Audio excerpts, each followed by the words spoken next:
Pančeva drugu godinu za redom održava se Nedelja ruskog filma u organizaciji Društva srpsko-ruskog prijateljstva Slovenska unija.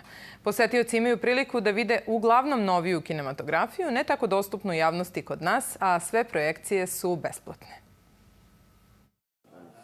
Poslednje nedelje u januaru Pančevci imaju priliku da u gradskoj biblioteci pogledaju nekoliko ruskih filmova nastalih posle 2000. godine.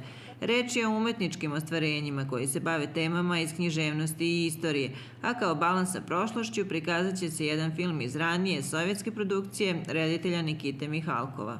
Ako ste mislili baš da znam nešto konkretno, ne bi mogao da vam kažem, ali gledao sam i ruske filmove, kao i naše pogotovo.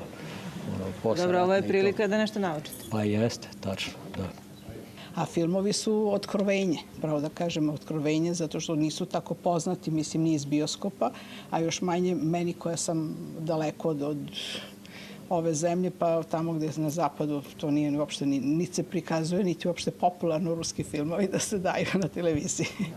Nedelju ruskog filma po drugi put organizuje Pančevačko društvo srpsko-ruskog prijateljstva Slovenska unija uz pomoć Ruskog doma iz Beograda.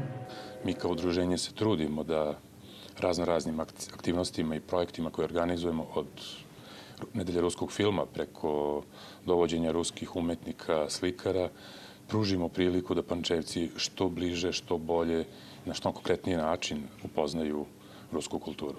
Veliko nam je zadovoljstvo što pančevačkoj filmskoj publici, ali svima zainteresovanima možemo da preporučimo neke ne toliko poznate i možda nekomercijalne filmove, ali u svakom slučaju izuzetna ostvarenja jedne velike filmske škole. Zainteresovani za rusko kulturno nasleđe u gradskoj biblioteci mogu pronaći veliki broj knjiga koje govore o njihovom prisustvu u našim krajevima.